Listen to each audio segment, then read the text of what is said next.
매일 아침 꼭 챙겨야 할 뉴스 딱 3개만 골라서 깊게 들여다봅니다. 뉴스 3개 시간인데요. 오마이뉴스의 곽우신 기자 모셨습니다. 어서 오세요. 네, 안녕하세요. 그리고 박지훈 변호사 모셨습니다. 어서 오세요. 안녕하십니까. 네, 리틀 프린스님이 오늘 또 시선 집중 들으면서 출근하는 행복한 날.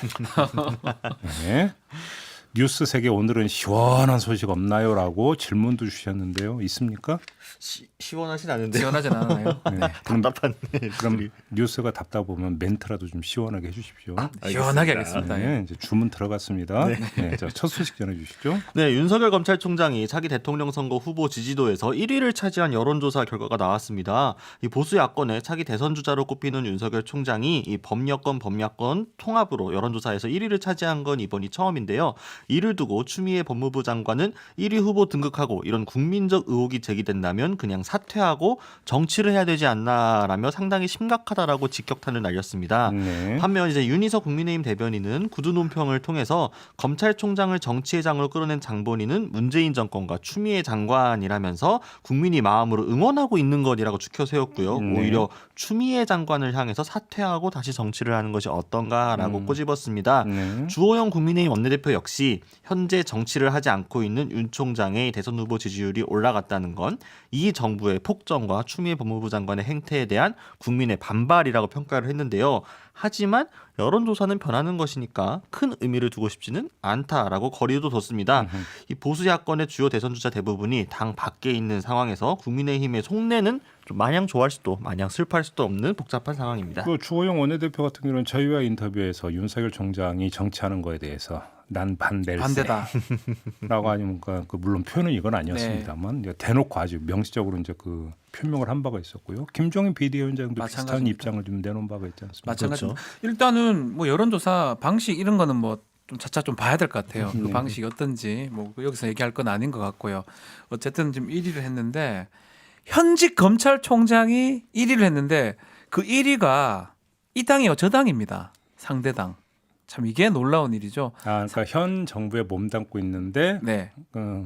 저거는 야권으로 해서 예, 상대당 1위죠. 뭐 2, 3위가 지금 현 그 정부 쪽에 2, 3위 이낙연, 이재명이니까요. 야권 후보라고 하는 게 맞겠죠. 네, 저 야권 엄밀하게 후보죠. 얘기는 국민의힘 후보는 아니고. 그렇죠. 예. 그렇기 때문에 이 정치를 뭐 안 할라 하더라도 수사를 함에 있어서 야권 쪽에 비춰질 뭐 어떻게 하더라도 야권 후보기 때문에 잘하면 야권을 위해서 하는구나, 못하면 뭐 야권을 뭐 이런구나 이런 얘기가 나올 수밖에 없거든요. 네. 그런 측면을 지금 추미애 장관 아마 얘기한 것으로 보이고, 다만 계속 얘기하지만 국민의힘은 이게 좋을 게 하나도 없어요.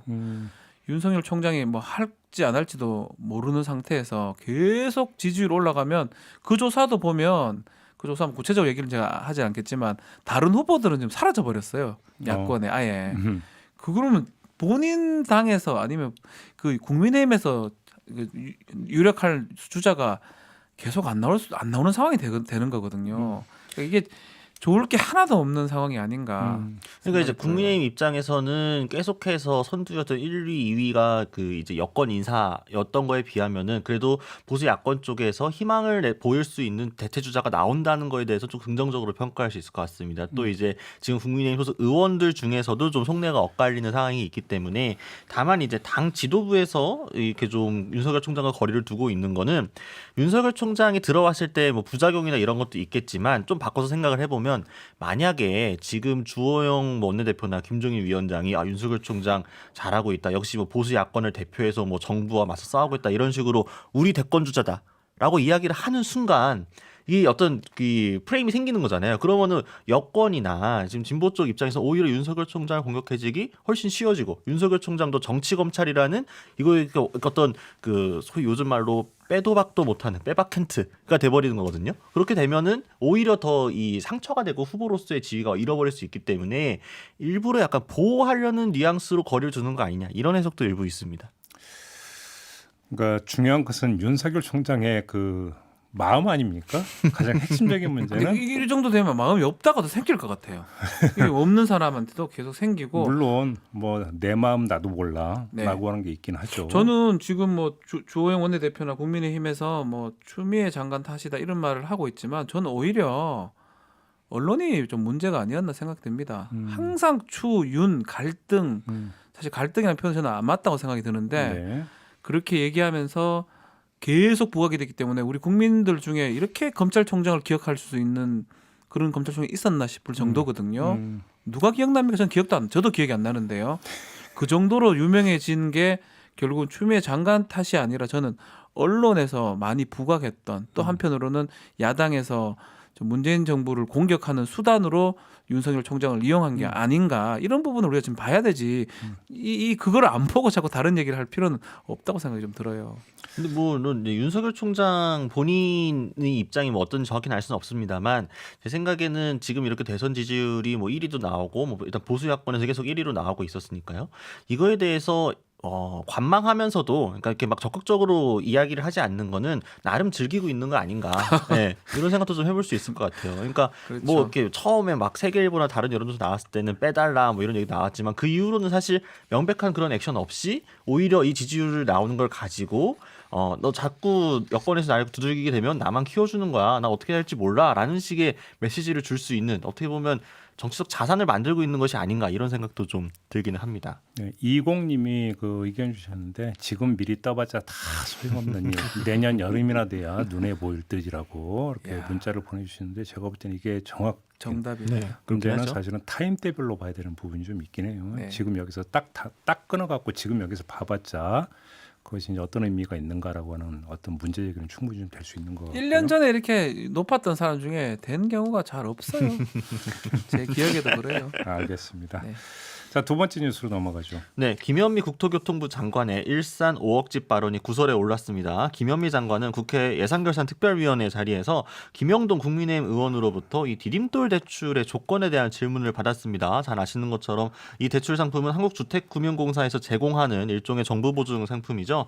주택 가격이 5억 원 이하일 때만 이 대출이 가능합니다. 그래서 김영동 의원은 이 5억 원 기준이 이 서울의 10억 원짜리 아파트를 마련하는 너무 낮은 수준이라고 지적을 한 건데요. 김 장관은 10억 이하의 아파트들도 있다라면서 저희 집 정도는 디딤돌 대출로 살 수 있다라고 주장을 했습니다. 김현미 장관이 거주하는 일산 아파트값 정도는 이 디딤돌 대출 대상에 포함된다는 것이고요. 오히려 이제 김영동 의원의 이 집값을 물어보면서 한 7, 8억 원 정도 된다는 답을 나오면서 자기 집 정도 살 수 있다. 그러니까 굳이 꼭 서울에만 목맬 필요가 없다. 훨씬 싼 주택도 있다라는 식으로 뉘앙스를 이야기한 건데 실제로는 지난 9월 김현미 장관이 거주하는 그 아파트 단지의 해당 평수 실거래가가 5억 7,900만 원이었습니다. 5억 원이 넘었다라는 거죠.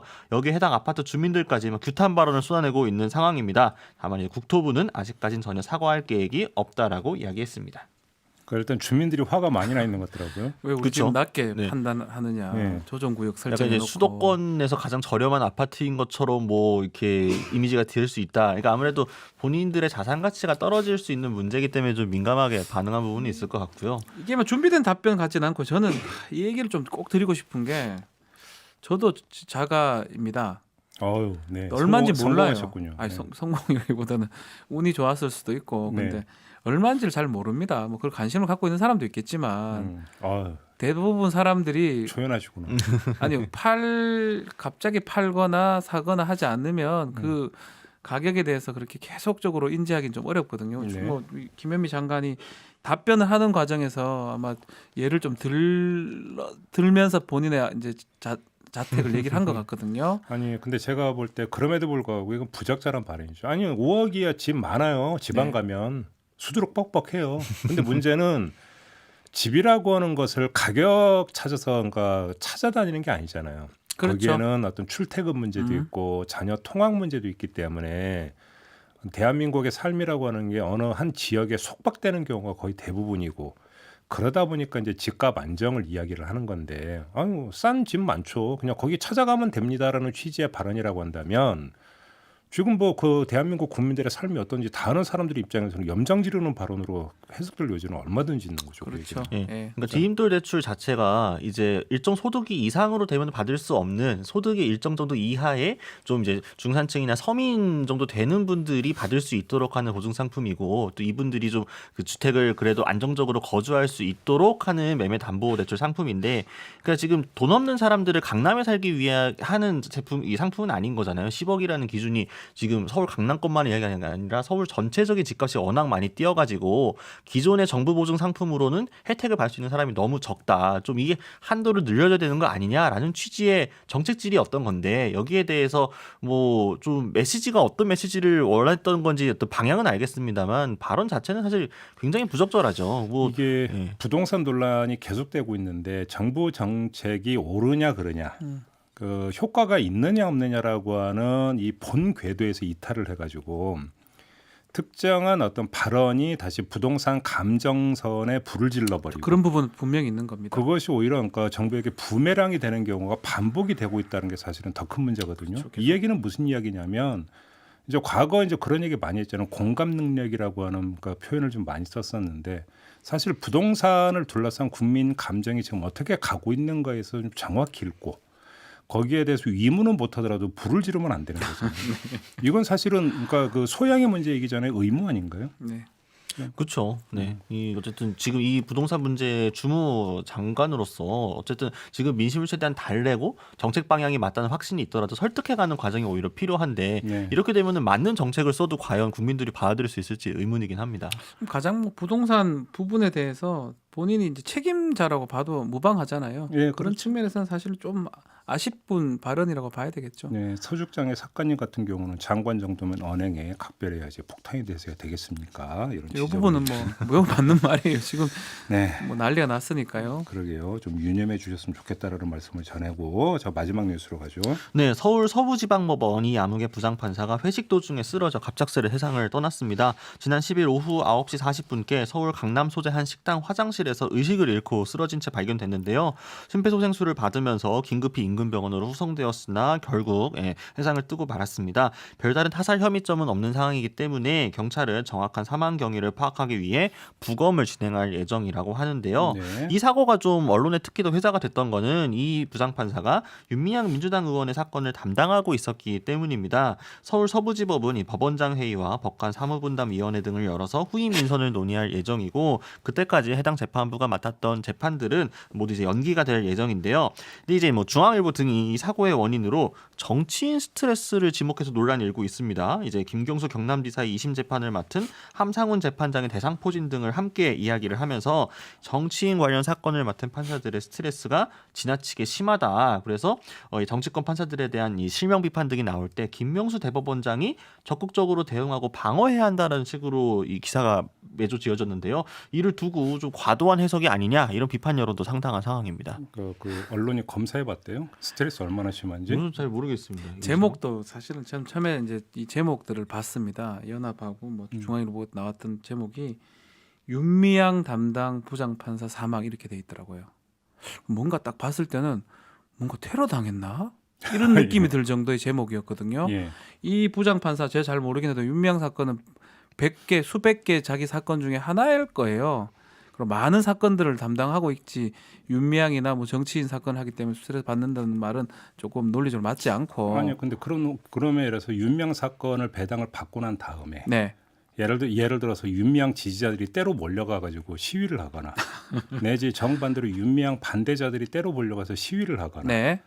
예를 들어서 뭐 압박이 있었거나 이런 게 있나요? 그런 게 있다면 그런 제목이 뭔가라도 조금이라도 이유가 되는데 저는 딱 제목 자체는 어뷰징 그게 사람들이 많이 보게 만든 제목에 불과하다 생각이 듭니다. 아니 그런 식으로 그런 논리로 따지면 지금 그 엄청난 지금 그 진영 간 공방을 불러일으키는 사건 네, 많죠. 재판 진행되고 있는 사건 엄청나게 많잖아요. 네, 그 재판부들은 전부 다 그러니까 종합 건강 검진 받아야 되는 거거든요. 그렇죠. 그런 말이 안 부분까지는 되죠. 법원에서 해줘야 되는 거잖아요.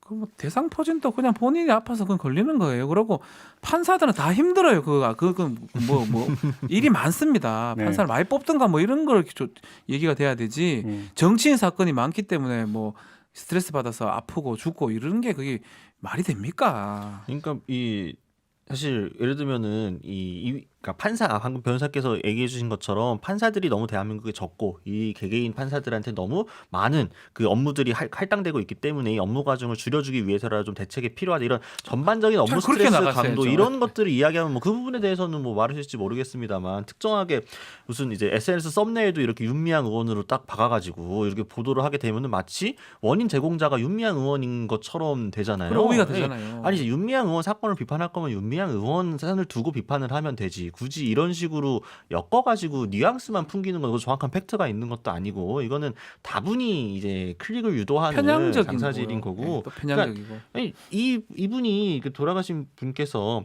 조수진 의원 그것도 국민의힘 하고 의원 있어요. 사건도 담당한 거 있잖아요. 그러면은 왜 조수진 의원도 그럼 이 사망에 그럼 개입을 한 겁니까? 뭐 원인을 제공한 겁니까? 이거는 무슨 그러니까 뭐 전수조사 한 것도 아니고 스트레스 지수를 이런 식으로 이야기하는 건 좀 너무 나갔죠 사실. 그러니까 이 우리나라에 두 가지가 있대요. 네. 갖다 붙이는 게 하나는 복사해서 갖다 붙이는 예. 복붙이라고 해요. 복붙이라 그렇죠? 그러죠. 예. 그냥 괜히 그다음에 두 번째는 쓸데없는 거 끌어서 갖다 붙이는 지금 게 쓸데없는 거로서 갖다 붙인 거예요. 이번 경우 두 후자라고 봐야 되는 거 아닌가요? 무대 좀 가깝겠죠. 아니 뭐 기사로서 가치는 있을 수 있습니다. 그렇지만 그렇다면 우리가 각 기자가 지적했던 것처럼 판사 업무가 가중됐다 이런 부분에 포인트를 맞추고 뭐 기사가 돼야 되지 아니 용미향 얘기를 한다는 게 말이 됩니까? 고인이 남긴 메시지를 보도를 하는데도 사실은 엄격성이 네. 요구가 되고 얼마 전에도 그런 그렇죠. 그 네. 사건이 하나가 있지 그렇죠. 않습니까? 근데 뭐 그런 것도 없고 근데 그거에 대해서 임의적으로 또 근거도 없이 해석을 해가지고 네. 갖다 붙여서 기사화하는 게 말이 되는 그래서 거예요. 김명수 대법원장의 그 어떤 대우 각성을 촉구하는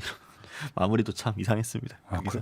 김명수 대법원장까지 등장. 대법원장이 나서서 이제 방어를 해줘야 적극적으로 된다. 해라, 안식이니까요. 대응을 해라. 이게 말이 됩니까? 이게 그만하죠. 네. 마무리하겠습니다. 뉴스 세계 과구신 기자 박준 변호사였습니다. 고맙습니다. 감사합니다.